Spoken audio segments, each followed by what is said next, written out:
prefer to go live. Reason is that at least your video is safe over there.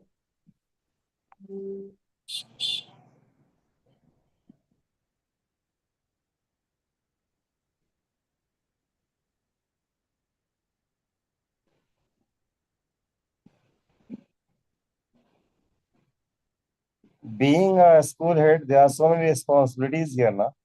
So we are not I can free. understand. I can understand. I have been in this boat for so many years, from 2007 till 2023. So now Being a school head of a government school is also very problematic and challenging. Yes, I know. In government school, there are lots of formalities and lots of documentation. Yes. Okay, so ladies and gentlemen, good evening to all. We have some famous personalities with disabilities. Can you all tell me if you know anything about these personalities? Yes. Yes, Manika? Albert Einstein, yeah, he is the scientist. And Abhishek Bachchan, son of Amitabh Bachchan, and Graham Bell. Yes, inventor of the gramophone. And I don't know, Mr. Radcliffe, Daniel Radcliffe. And most of them have the disability called autism.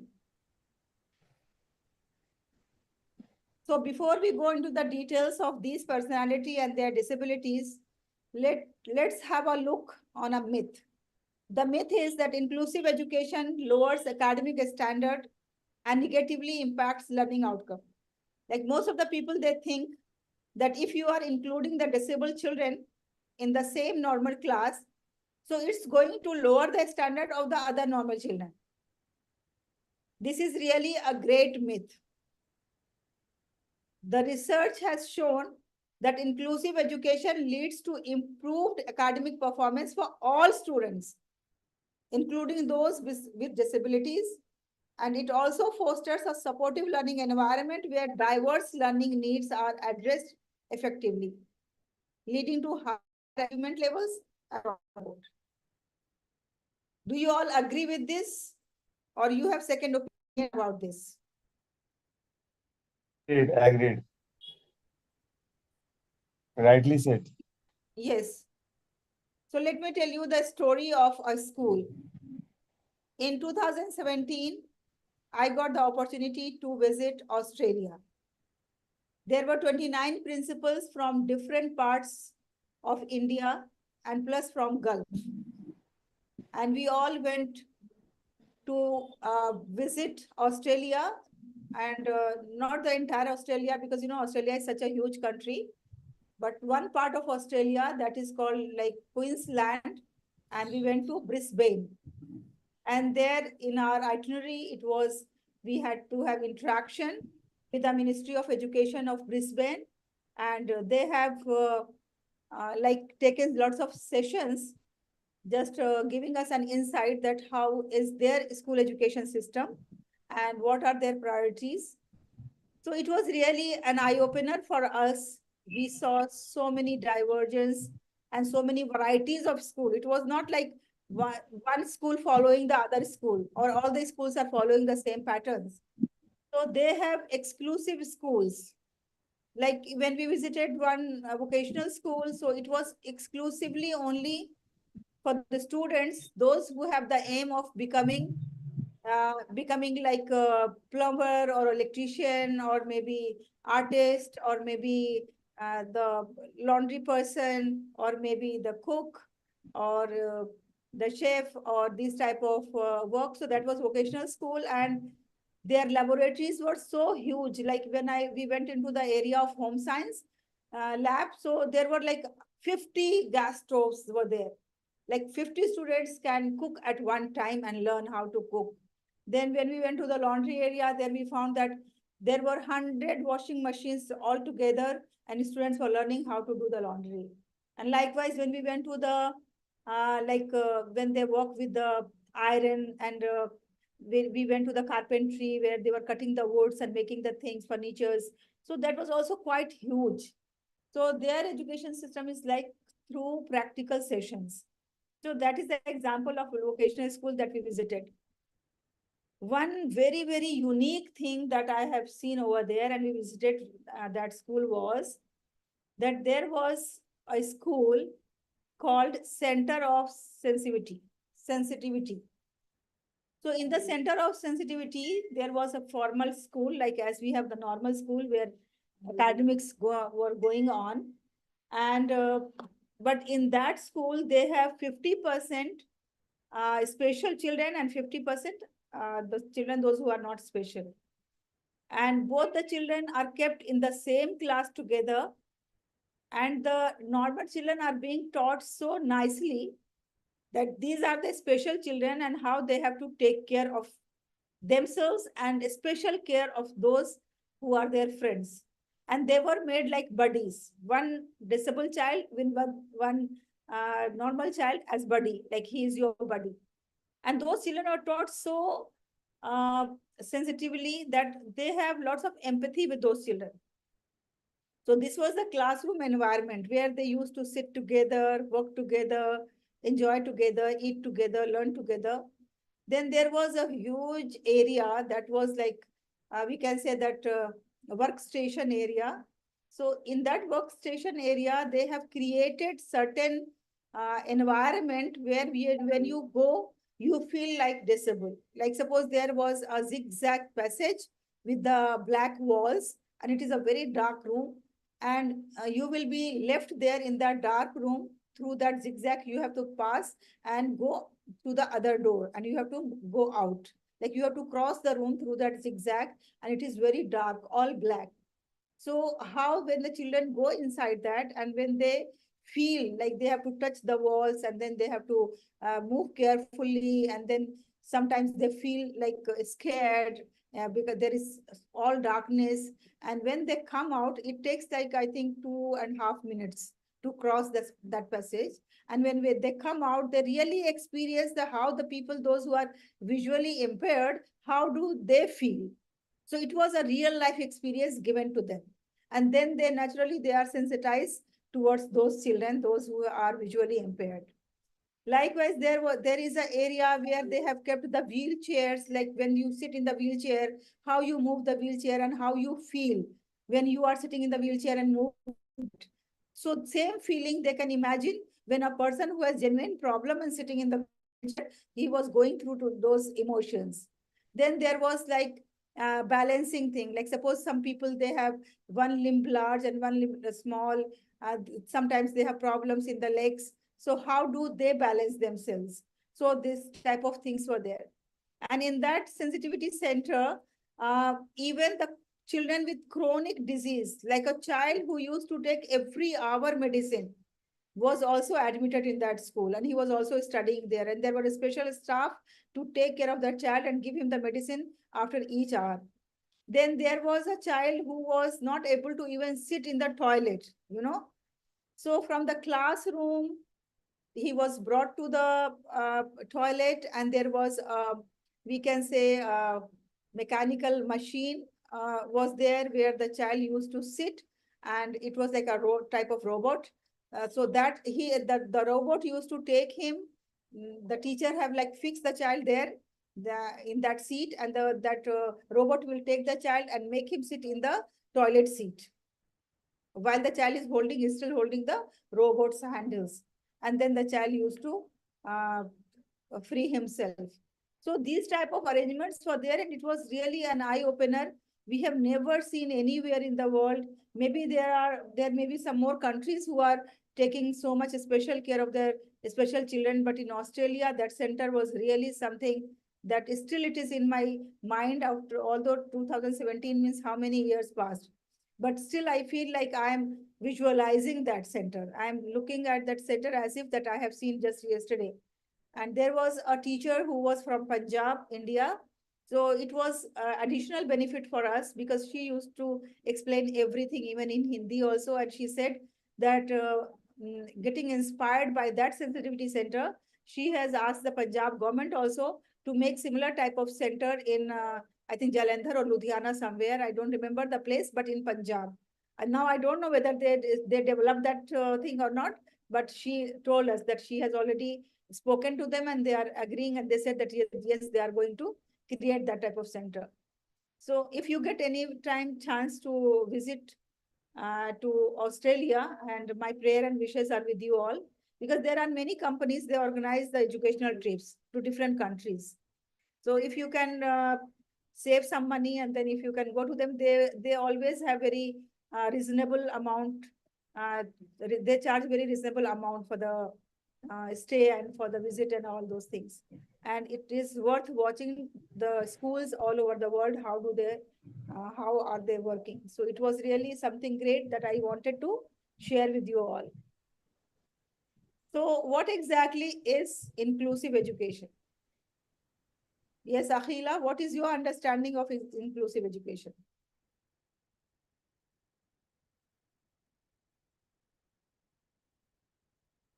And the inclusive No, ma'am. education. Means that we have to support the students like mentally also, and we should make them comfortable. Okay, we'll try it.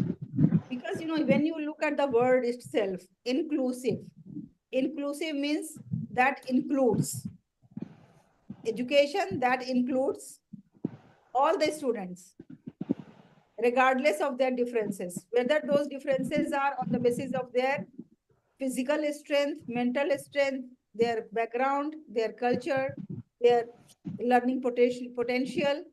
So irrespective of the differences, we admit each and every child. Everybody is welcomed in that education. That is called inclusive education, where everybody is given equal opportunities of learning and participation and in all the achievements. Yesterday, Miss Monica has shown us the trailer of a movie that's going to be released on in May, isn't it? 7th May or something like that. So we as educationists must watch that. It is really a very great movie that's going to speak about the rights of these disabled people. That how do we have sympathy with them? They don't want sympathy. They want empathy. Okay, how the child cries and say that, teacher, I don't want to be in the street. I want to have education. I want to work. I want to have a respectable life. Why people have sympathy and give us something for charity that I don't want? Because nobody likes that lifestyle, begging on the road for pennies. So that movie is really great. So we should always, in other countries, advanced countries, these people are highly regarded and highly One thing I wanted to add here now, there are in India, they are just given 21 types of disabilities. Okay. 21 types of disabilities. And all the types of disabilities which has been mentioned here, I think they have given a app for that. They're just all the government schools, they have given an app to just download that. That's the Parshasta app. So how to deal with such types of disabilities? Then we have to work on that, and all the students of such disabilities have to be taught with the normal students.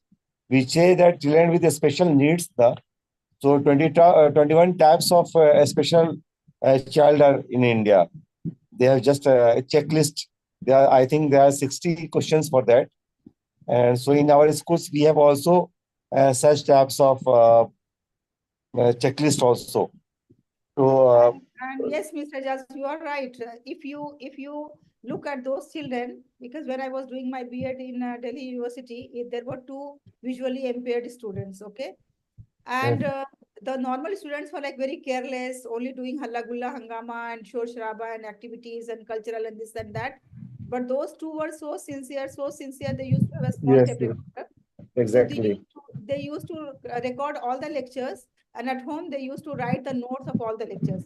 So you will not believe that before exam, when everybody is very serious and trying to get the notes from here and there and here, those 2 visually impaired children were the one who have provided maximum notes to the students, to the normal students. And Ma'am, would you like to provide all the PPTs to us? yes, of course, I'll provide you this. And Okay. although I have not spoken to them much because, I was the one who was keeping myself aloof towards more the girl students, and I was like less speaking to the boys and all. But they were like so sensitive that when I used to step by the step, he recognized that yes, this is Halima, and he said, Halima ji, kaise ho aap? Can you imagine that even without listening the voice, only just the way the person walks, they were able to recognize that. So first thing is that we have to change our mindset. That is very, very important. There are many people still in India, those who feel like don't sit with them, don't consider them as equal to them. Although they will have sympathy with them, but they are not ready to give them equal opportunity. Here we are talking about equity. Like they should be given even extra advantage to make them at par with the normal students. That's equity. There is one word called equality and the other word is equity. Do you understand the difference between these two? Miss Manika? Yes, ma'am. Yeah, what is the difference between equity and equality?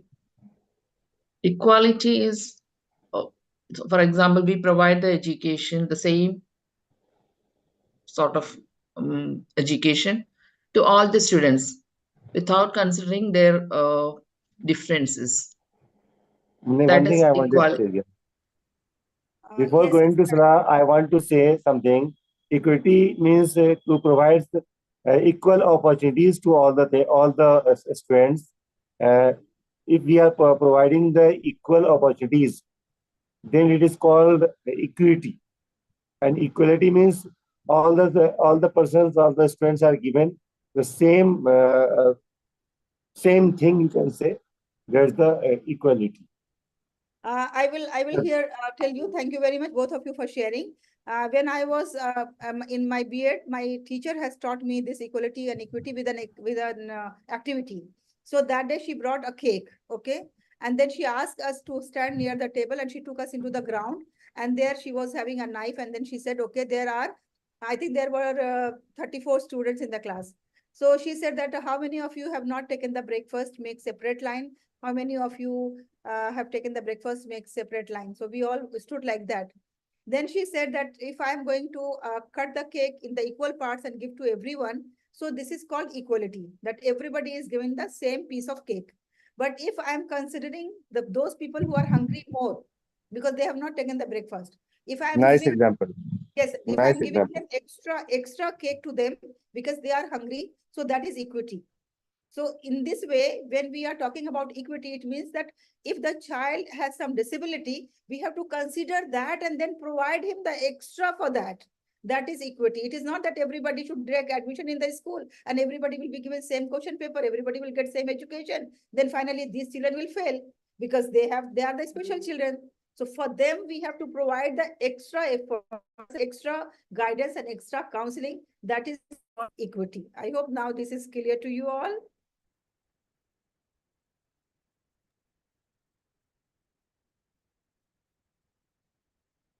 Okay, now the big question is that how we have to implement it. Otherwise, we all understand the importance. We all know that how big is the issue in our country or all over the globe and how the people's outlook is over there.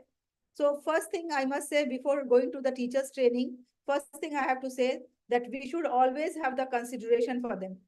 When we went to Europe, we were in the line of immigration and there was a person with the wheelchair. And we found that everybody who was in front of that wheelchair person, they slowly came back and stand behind him, except our family, We are the ones who were standing at the window in front of him and we did our immigration first. While all the Europeans, Americans, those who were there, we found that afterwards we realized that why it had happened. Then we understood that they have given the importance to that gentleman so that he can do his immigration first, and so that he can go in the flight first. And that was the special treatment or special respect given to the person who is in the wheelchair. So this type of attitude we should keep. Now, what will happen? Like, suppose if we are going for some examination, some competition, and maybe 2-3 special people are also going, what we will do? We will rush and we will just try to throw them back, and we will just try to go and reach at the place, and as if that we are the first one who have full right to ride the competition and not these ones. This type of attitude we have in our country, that we have to change. We have to be very sympathetic towards them. And then after changing the mindset of the people, we have to provide the enough teacher training, because teachers are the one who are dealing in the class. We have to provide the special educators, we have to provide the counselors, we have to provide the social worker, those who are going to take special care of these children. Then accordingly, we have to modify our curriculum and modify our syllabus as per their needs. Because in the syllabus and curriculum, you must have seen that there are many things that if we are not conducting, if we are omitting, that's not going to make much difference. So considering their needs, we have to modify our syllabus. Then after that, we have to foster the collaboration. We should always try to have the educators, parents, community, staff, all working together for the betterment of these type of students who need our extra help and support. And plus, we can have the friendship of these students with the normal students. And whenever we give any group work, we should try to include those normal students with them, so that in this way, they are not only friendly with them, but they will try to understand them in a better way when they are working together. And then we have to create the culture of acceptance and respect. Believe me, you just ponder upon yourself. If you are going in a train and then you find somebody coming here who is not able to hold the things properly, and he's dropping the things here and there, and then you will feel so irritated without realizing that the person is not doing purposely. The person is having the problem. That's why the person is doing. But we are not developed in such a way that we have the culture of acceptance or respect towards these type of students or these type of people. So we have to develop a culture of acceptance for such type of disabled people in the society.